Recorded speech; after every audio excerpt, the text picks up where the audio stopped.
सत्संग आपको मिले तो सत्संग के बाद आप संभल जाइए, ना कि सत्संग की प्रशंसा करो कि बहुत अच्छी कथा हुई।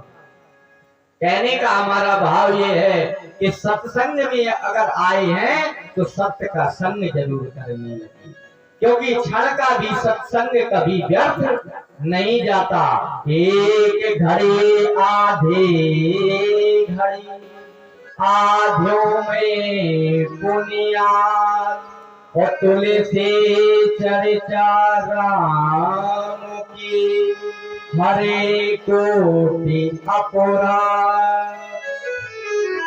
सत्संग कभी खाली नहीं जाता है, और आपने कल सत्संग के माध्यम से यही जाना है कि भागवत का फल क्या है कि चाहे जितना बड़ा पापी हो, देखिए धुंधकारी कितना बड़ा पापी था, लेकिन फिर भी उसे भगवत धाम प्राप्त हो गया। प्रभाव ये भागवत जी उसका प्रभाव।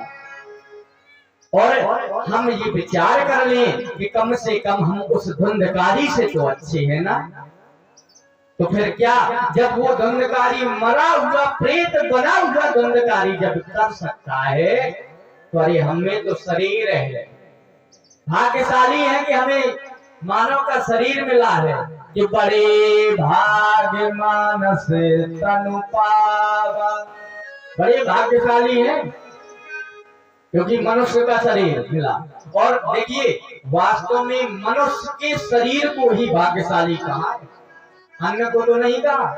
ये तो नहीं कहा बड़े भाग घोड़ा तन पावा, ये तो नहीं कहा कभी। मनुष्य का शरीर हमें मिला है, ये भाग्य की बात है। नहीं तो बताओ किसी को कुत्ता बना दिया जाता तो कहां गली गली भौंकते फिरते।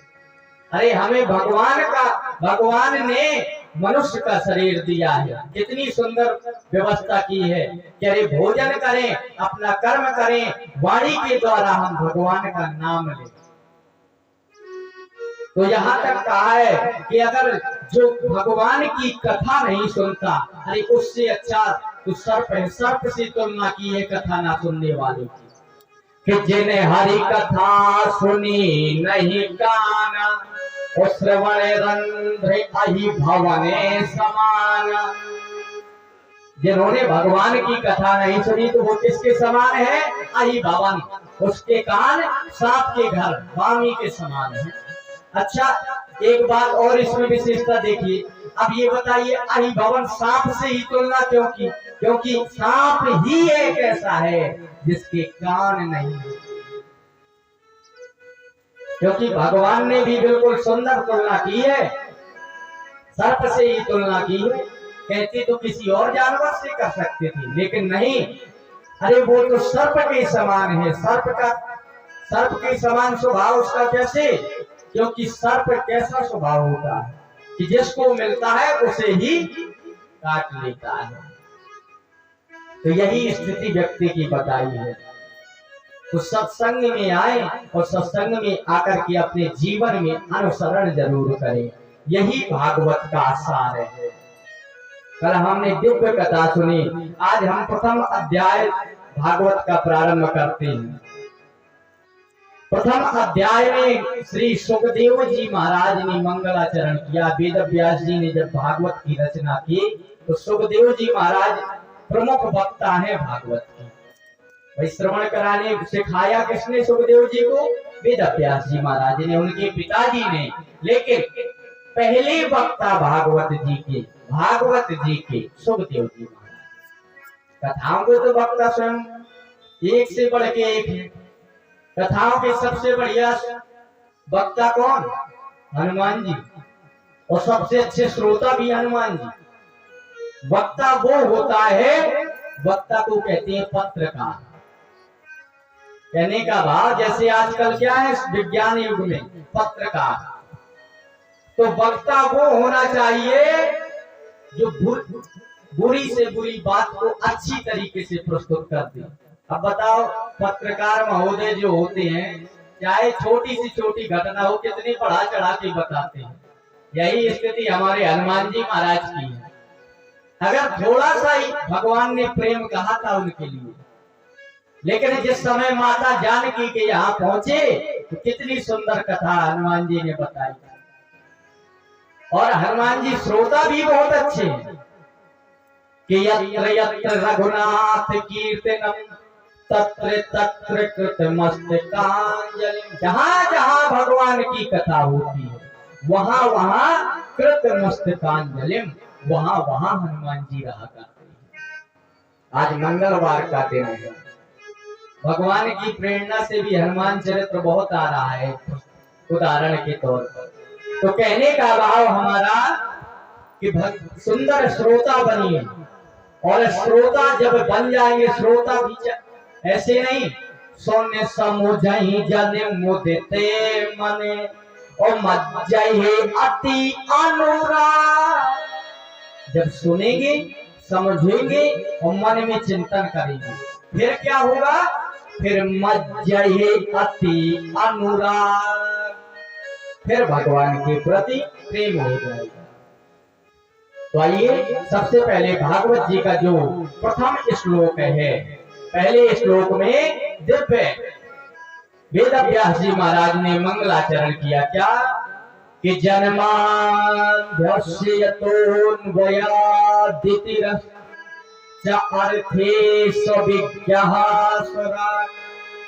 तेने ब्रह्म हृदय आदि कवये मोहयन्ति यत सूरयः तेजो वारिमृदां यथा विनिमयो यत्र त्रिसर्गो मृषा धाम्ना स्वेन सदा निरस्तकुहिकं सत्यं परं धीमहि।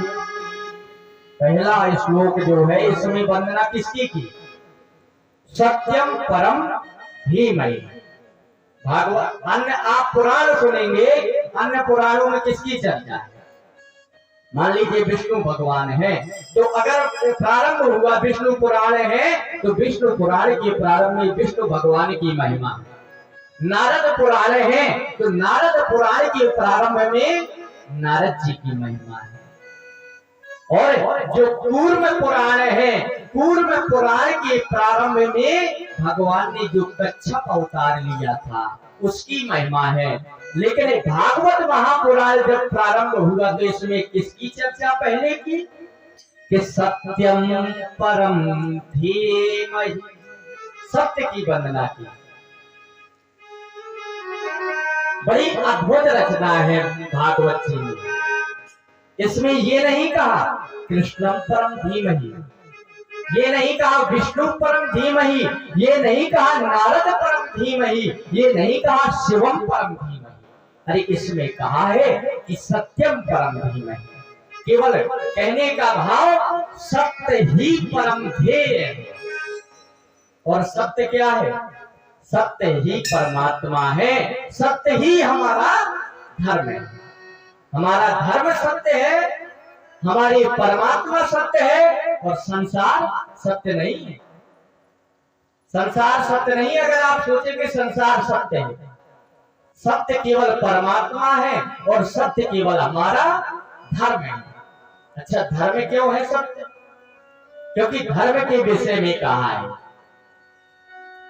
कि धर्म न दूसरे सत्य समान, धर्म के समान कोई दूसरा सत्य नहीं।